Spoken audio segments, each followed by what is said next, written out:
Alors aujourd'hui, on va parler des règles de preuve en droit des assurances. Il y a deux moments où c'est important de rapporter la preuve en assurance, c'est au moment de la formation du contrat et au moment du sinistre, le jour où l'incendie et le dégât des eaux survient. Alors sur la formation du contrat d'assurance, il y a deux éléments qui sont intéressants, ce sont les conditions particulières que vous signez électroniquement ou par papier, où vont figurer votre nom et l'adresse de votre entreprise.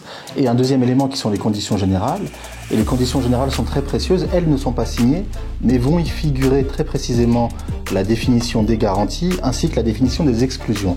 Donc ce sont ces deux éléments, les conditions particulières signées et les conditions générales, qui vont former le contrat.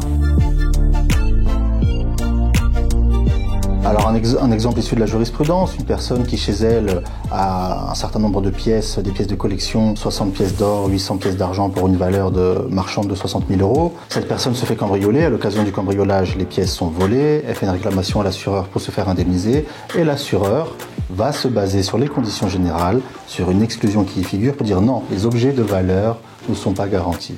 Donc c'est important, ça montre l'importance, 60 000 € c'est pas une somme anodine, ça montre l'importance d'être conscient de ce qui figure dans les conditions générales. Alors en cas de sinistre, il appartient à l'assuré de rapporter la preuve de la nature du sinistre, est-ce que c'est un incendie, une explosion, un dégât des eaux, ainsi que l'étendue qu'a eu ce sinistre sur le bien assuré ou sur les éléments assurés. Ce qui est important de retenir en cas de sinistre, c'est qu'il ne faut pas hésiter, quand on est assuré, à se faire assister par un expert technique, puisque l'assureur, lui, en aura un. Et l'expert technique va vous aider, vous, assuré, avec votre avocat, à chiffrer vos préjudices. Et on va dialoguer avec l'assureur et son expert technique pour parvenir amiablement, contradictoirement, à un chiffrage qui convienne à tous. Et c'est sur la base de ce chiffrage que l'assureur va vous indemniser. La dernière des solutions, si on n'est pas d'accord sur ce chiffrage, c'est de passer par la case tribunal, mais c'est toujours mieux de dialoguer.